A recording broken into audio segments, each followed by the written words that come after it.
This is another episode of Ain't No Telling the podcast where we keep it a bucket some change. I am your host, Cedric Jamal Johnson.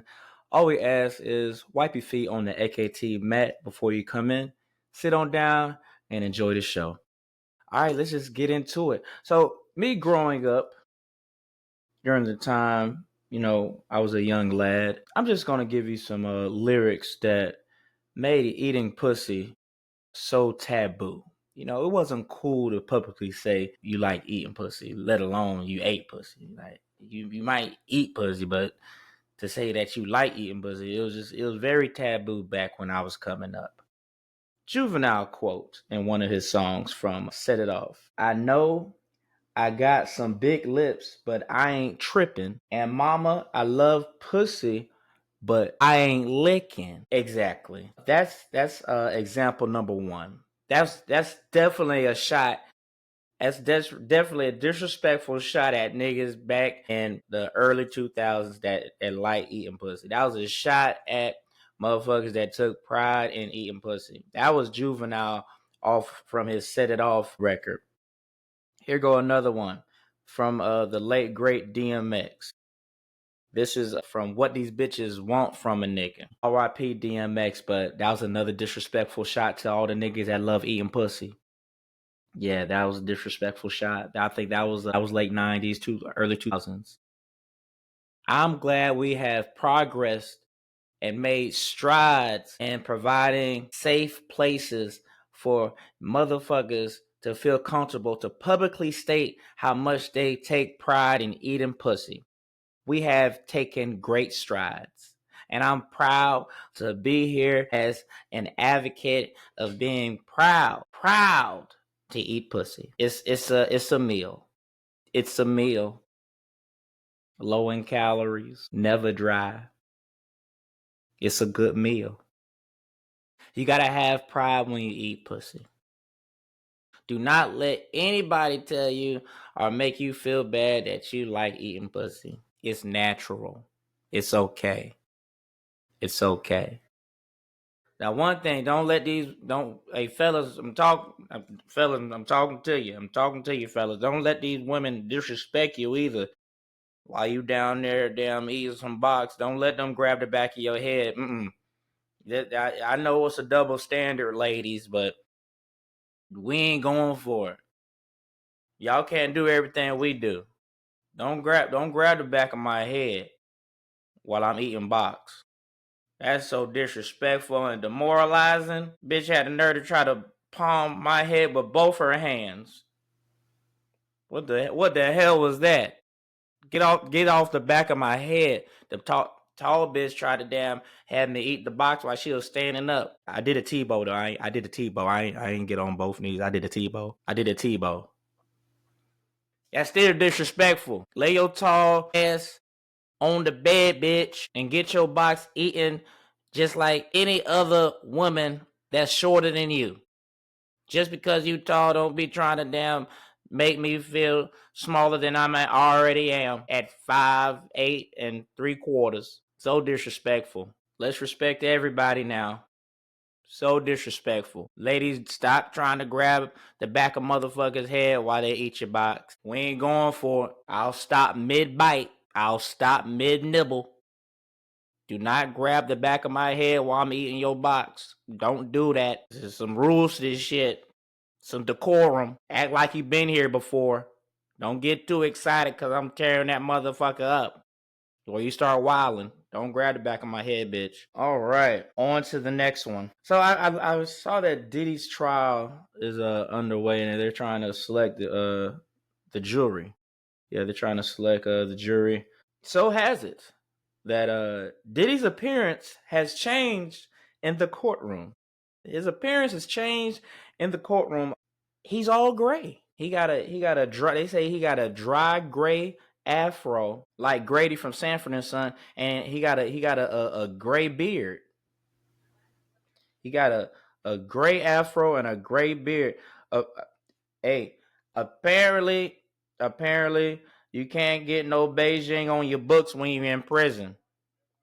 Nobody can see no Beijing on your books when you're in prison. They ain't got no Beijing. So now he just went with the gray look. You should have asked your cellmate for the shoe polish. Get a little bit of shoe polish, put on your beard, baby. It ain't Beijing, but you know what I'm saying? You gotta do what you gotta do when you're in prison. So I heard. Put a little Beijing on your beard. You know what I'm saying? Tap a little spots in your dry ass gray afro with a shoe polish. Cause you can't get Beijing on your books when you're in prison. Nigga, I know what you're doing. Nigga, I know what you're doing. I know what you're trying to do, Diddy. I know what you're trying to do, Diddy. You're trying to go for that old man sympathy. Niggas seeing straight through that. Niggas seeing straight through that. You is not slick, nigga. You trying to get that old man sympathy by going all gray. It's a decent move, but it ain't gonna work. It's just not gonna work. You're not gonna go in there looking feeble. You're not gonna go in there looking like one of the elders at the Missionary Baptist Episcopal Lutheran Church of Latter-day Saints. You're not gonna get no old man sympathy, Diddy. You're not. We know what you're accused of. We know what you probably did. And if you really did all that shit, you need to be locked up with no Beijing, no nothing, no skincare, nothing. That's what you get. The one thing that's going to make you the saddest motherfucker in jail is that you're going to be without baby oil. That's a sad man. That's a sad man. Diddy out here trying to go in court with all grays in his beard and in his dry ass afro. Try to get that old man sympathy. Nigga, please. Stop it. Just stop it, Diddy. This nigga. All right, on to a little bit of sports segment of this episode. The Boston Celtics 3-point struggles. Crazy work. Game 1 against the New York Knicks. The Celtics set a pair of NBA records. Most 3-point attempts and also most missed 3-pointers in a playoff game. Both NBA records. The first game, they missed 45 3-pointers in game 1 against the New York Knicks. They shot 15 for 60 for 25%.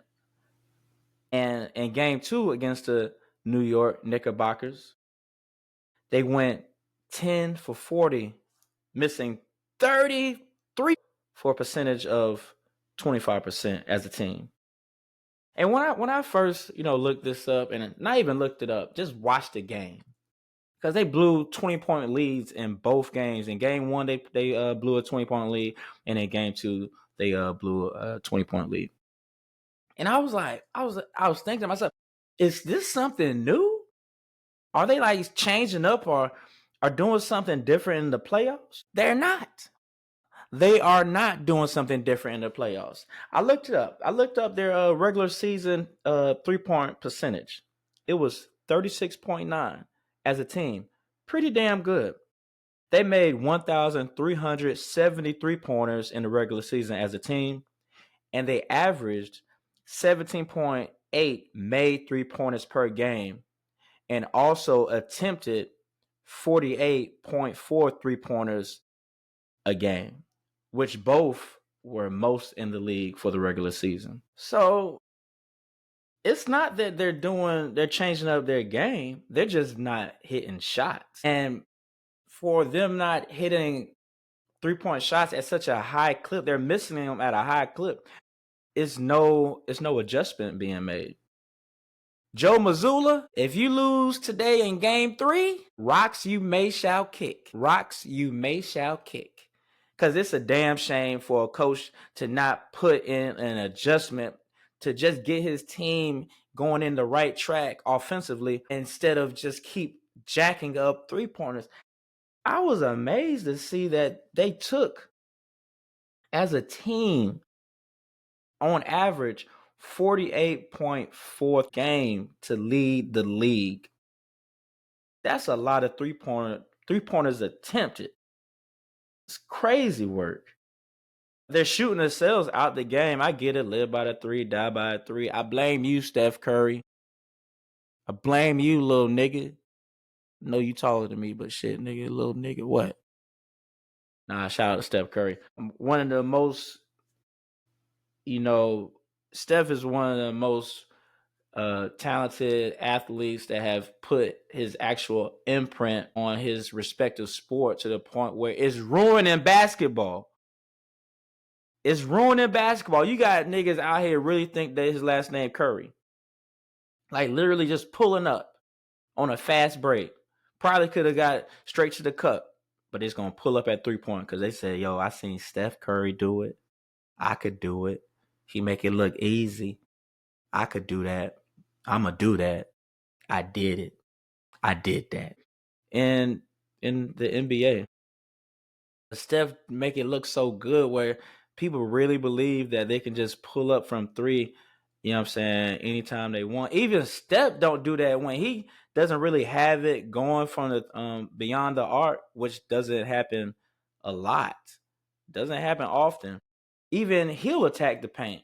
He'll get to the rim with the floater, you know what I'm saying, draw some fouls, see some floaters go in the basket, see some free throws go into the basket, then get that rhythm. Then he'll still go back beyond the arc and start shooting. At least he knows, you know what I mean, he can't continue just shoot. Like, you got to get yourself going at some point. And the Boston Celtics have not done that. In the first two games, game 1 and game 2, the Boston Celtics have not done that. They have been hard-headed, as my mama would say, and just continue to shoot threes, just jack up unwarranted threes. To be honest with you, if it's at this point, if it's not Peyton Pritchard or the dude last name Hauser, motherfuckers need to go to the rack. They need to go to the rack. Peyton can spot up. Hauser can spot up. Everybody else, from JB to damn Jason light-skinned Tatum to everybody else, Al Horford, Derek White, he can spot up. Derek White, man, he's pretty good, but he's been struggling too. They've been struggling as a team. If I'm not mistaken, they're shooting like close to 25% from 3-pointers as a team. They are shooting 25% like on the dot as a team throughout the first 2 games. That's terrible. That's horrible.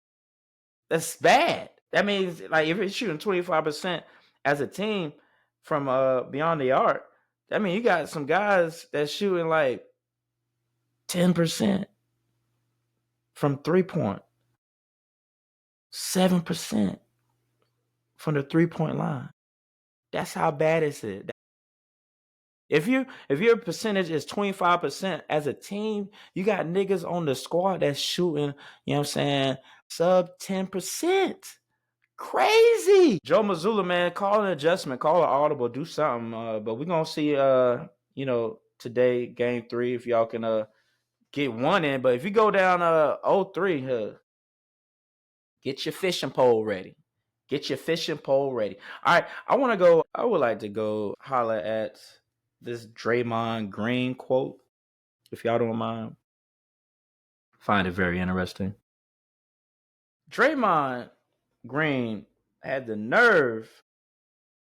Draymond Green of the Golden State Warriors had the nerve to say, "I am not an angry black man. I am a very successful, educated black man with a great family, and I am great at basketball and great at what I do. The agenda to try to keep making me look like an angry black man is crazy. I'm sick of it. It's ridiculous." That's how I heard it when he said it. It's ridiculous. And then he storms off. End quote. Draymond. All right, I like talking shit like off the cuff, but sometimes I'll do my research. All right. Draymond Green, most ejections of any player in the last, what do you think? How many years? Draymond Green has the most ejections of any player in the NBA in the last 25 years. 25 motherfucking years. That's more than Rasheed Wallace, more than Ron Artest. I even throw in a crazy white boy, Grayson Allen. 25 years. You ain't no angry black man. You ain't no angry black man. But I'm a go through some of your greatest hits. No pun intended. No pun intended. I'm just reading what I looked up and researched, and I'm trying to give it to the people. But yeah, here you go. Draymond. This is Draymond's greatest hits. Ending the pool party, basically punching his own damn teammate in the face because the pool party. The old buddy was like, "Yeah, this the pool party. I'm about to get paid." The pool party just like Draymond just rocked his jaw. It was a bitch move though. It was a bitch move.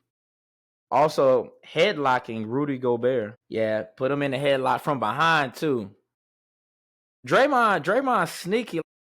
Draymond the type of motherfucker. He ain't gonna do nothing like straight up. Like it's always like on some covert. You know what I'm saying? Sucker punch, catch them when they not looking type shit. Draymond never gonna go head up. I remember the only time I seen someone Draymond and someone else go like head up, it was Ron Artest. And I'm not even gonna tell you how that went. But you ever seen a puppy get scared of a big dog and they go like whimpering away? Yeah, that's how that went when he tried to square it with Ron Artest. I mean, look it up. Look it up on YouTube. I'm not lying. This is facts. I'm not done with his greatest hits either. Stomping on Domantas Sabonis' chest. Use that motherfucker like a trampoline, and he actually jumped up in the air, then came down on my man's chest, and then act like he was just trying to walk to the back to the other end of the court. Draymond's never in the wrong now. He ain't no angry black man. No, apparently this is not what angry black men are associated with doing. Angry black men are not associated with punching a teammate in the face at practice. They're not associated with headlocking an opponent from the back. They're not associated with stomping on an opponent's chest while they're on the ground, and they're not associated with bitch slapping Yusef Nurkic. Draymond, you are literally the little Daryl of the NBA, and it's gonna be a sad day to see you inducted in the NBA Hall of Fame. I mean, I know the NBA Hall of Fame, is probably one of the easier. I said the NBA is the Basketball Hall of Fame, so they take account of your career in totality, not just in the NBA. But it's still gonna be a sad day because you were oldest. You were oldest on the Temptations, and you tried to make it seem like you're David Ruffin. You tried to make it seem like you was David Ruffin. Nigga, you wasn't even Eddie Kendrick. Let's be real. And brother, education has nothing to do with how rogue you are on the court.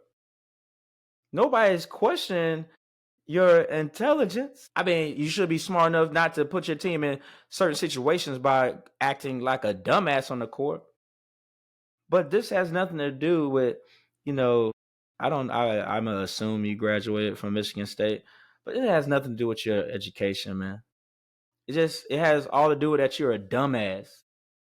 Like, it has everything to do with, you know what I'm saying? You just do what the fuck you want to do, and then like look at everybody in surprise when they like are looking at you like, damn, this nigga angry. Nigga, you're doing angry actions. And also the only agenda that needs to be pushed is the agenda that you cannot close your mouth. You cannot close your mouth, just stay open. It is just stays open. Close your mouth, nigga. It said that while you sleep, animals hide food in your mouth while you sleep. Your mouth damn stayed wide the fuck open. And Step don't fuck with you. I can tell. I can tell body language. He tired of you. Brother, you just had a good situation. Enjoy it. Draymond Green is dumb as hell. I'm tired of everybody pushing the agenda that I'm an angry black man. Nigga, do something different then. And if everybody's pushing the agenda, you need to look in the mirror.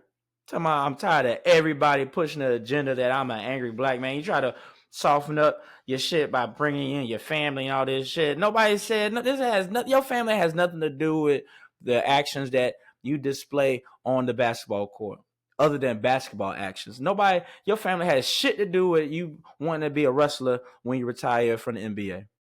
Your family got shit to do with that. Shut the fuck up. How about that? Jeez Louise. All right. Damn. All right, I'm a big runner. I'm a big runner. So I'm gonna give y'all some tidbits on, how to improve your pace. And ironically, a way to improve your pace, running slow helps improve race day speed. Running slow helps improve race day speed. It improves running efficiency. It leads to faster speeds and increased endurance. It also enhances recovery. It improves fat metabolism. And it also allows you to focus on your form by running at a slower pace than what you would run at your race day pace. And the practice is called 80%, 20%. So as you're training for a race, or if you're just training in general, the 80-20 is broken down where 80% of your training should be at a slower pace. I think it's called a sub-maximal pace. And 20% of your training should be at your race day pace. Yeah, this is a form of training I'm starting to get into, and I'm seeing results on the fact that it definitely it decreases a lot of stress on my body, more so obviously my legs, because that's what the main things are for running, because I've been running a long time and I got wear and tear on my legs, so I have to continue to run for even further that I would like. I have to do some things differently. I can't. I used to go, balls to the wall every run, as fast as I can, fast as I can, and I'm glad I'm starting to incorporate the 80%, 20% regimen in my routine, because it does help. It also helps with me lowering my risk of injury during training, which always sucks. Again, injuring yourself during your training for an actual race, oh, it's so demoralizing, and oh, it's so frustrating, because you're like, I'm training for a race. All right, if I get hurt in the race, okay, but like, I don't want to. You don't want to get hurt regardless. Whether it's during training or in the actual on an actual race day. But it's very it's bad when you hurt yourself or get injured during training. 80%, 20% regimen is definitely something that I am taking on in my routine, and that's helping out a lot. It's helping out a lot. All right. Oh, and if you're in the Atlanta area and you want to get a run in with me, I'm down. I do it all. This is what I do. I love long distance running. Uh, I've done 5Ks. I'm not being cocky. I don't count 5Ks. That 5Ks, I'm just out there having a good time. I'm having a good time with it, with any of my races. I've done, I think, four or five half marathons. Done about three 10Ks. 10Ks is 6 miles. A 5K is 3 miles. Half marathon is 13.1. I've done three full marathons, which is 26.2. Now those are the ones that separate the boys from the men, so to speak. Yeah, yeah, that's those marathons. Yeah, after you like, it's such a great feeling after you finish a marathon. It's like such an accomplishment that, I mean, you could look it up, but it's not too many people in the world in their lifetime that will finish a marathon, let alone participate in one. Because it's a lot of people that they'll train and race day come, and they start, and unfortunately they don't finish the marathon. Like, that's some change. That's some change.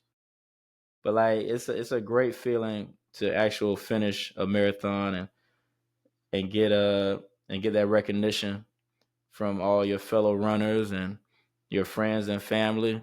If you have any that's waiting for you at the finish line, yeah, it's a dope feeling.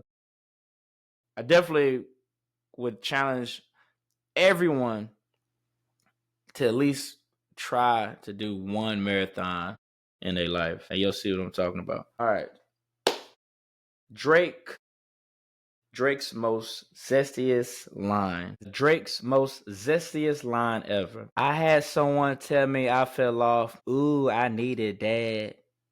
That's how I heard him say it. I had someone tell me I fell off. Ooh, I needed that. I know for a fact, well, not for a fact, but I'm 99.9% sure that when he said that line, he had his eyes closed and was showing the inside of both his wrists. Ooh, I needed that. Goddamn Drizzy. Oh, the honorable mention, Drake's most zestiest line. Do your thing, 21. Do your thing. Yeah, that's the honorable mention. Do your thing, 21. Do your thing. He definitely said that shit with his eyes closed. Drake, the type of nigga that gives out toe jewelry for Christmas, talking about they friendship rings. That's the type of nigga Drake is. Drake, the type of nigga that sucks his teeth in frustration when they tell him that the ice cream machine ain't working at McDonald's. That's the type of nigga Drake is. Drake's still upset that his application was not accepted to join the AKAs.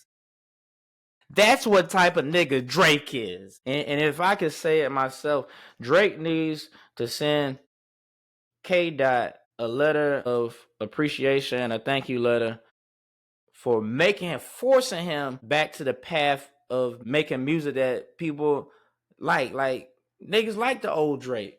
You know what I'm saying? The melodic, harmonizing Drake. Drake ain't never been no thug in nobody's eyes. So Drake, you need to damn send Kendrick Lamar a goddamn thank you note for redirecting your career back to where it's supposed to be, back to where it should never have left, back to making music like Marvin's Room, back to making, Kiki, shit like that, Hotline Bling, the Way One Man, I'm Coming Home, shit like that. That's the type of music, motherfuckers like from Drake. We don't want to hear you talking about you got money on people's heads and you in a bando and you slapping niggas on sight. Nobody believes that, Aubrey. Nobody. We like when you are Drake, when you do right and kill everything. We like that Drake. We don't like damn thug Drake, cause that's not believable. That is not believable. All right. I ain't gonna lie, that new project he put out with him and PND, that shit ride. That shit ride. You know why it ride? Cause it's back to old Drake. It's back to old Drake. It's a simple formula. Make music, make party music, or make music for the girls. You make music for the girls like it. Shit, niggas like girls, we gonna like it. It's simple. You know what I'm saying? The bitches rocking with it, they like hearing it. Oh, if I have like a little kickback at the house, or you know what I mean, or if I got the aux cord and if I got women around, oh, if they like Drake, guess what I'm gonna play?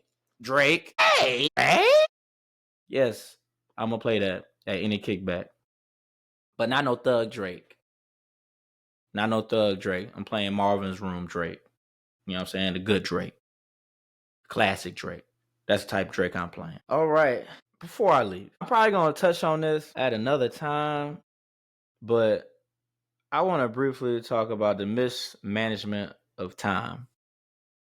The mismanagement of time. People will often mismanage their time as far as scheduling, which will lead to your schedule being mismanaged. And sometimes people do not give a fuck about their mismanagement of their time and scheduling They don't give a fuck about how that affects your management of your time and your scheduling, because they're not aware of the totality of scheduling. They just have blinders on and they selfishly just think about themselves and what they need to be done, what they need done for them. And whenever you create a boundary, a scheduling boundary, where if it's pushing you off your schedule to the point where you might not be able to get done what you have planned to do after taking care of, what they have scheduled, because it's pushing you back because they mismanaged their schedule, and you put a boundary and be like, I can't even do it anymore. It's so weird. Like, people get upset because you missed a window, and I have other shit to get done. I did not wake up. People don't wake up. Well, the majority of people don't wake up, especially if they are in a schedule oriented business where they're taking care of several appointments. Like, usually people don't wake up and be like, as long as I take care of that one appointment, like, I don't care about any other of my appointments. That's dumb. You should care about all your appointments.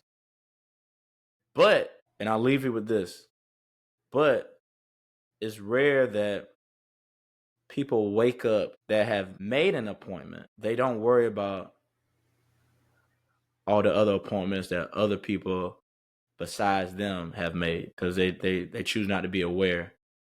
They choose not to acknowledge the totality of scheduling. They just worry about themselves and their appointment. All right, now, always good seeing y'all. Don't forget that we're on all these platforms. I don't even know how to name them: TikTok, IG, Snapchat, YouTube. Follow us on all of it. Ain't No Telling the Podcast, where we keep it a buck and some motherfucking change. Coming back at y'all next week. So glad that y'all are rocking with me. I love doing this shit. Send me any type of concerns, suggestions, or topics that y'all want me to touch on, and I got you. I got you. Hey, yo, the year is still a year, and it's still some time to complete your grind.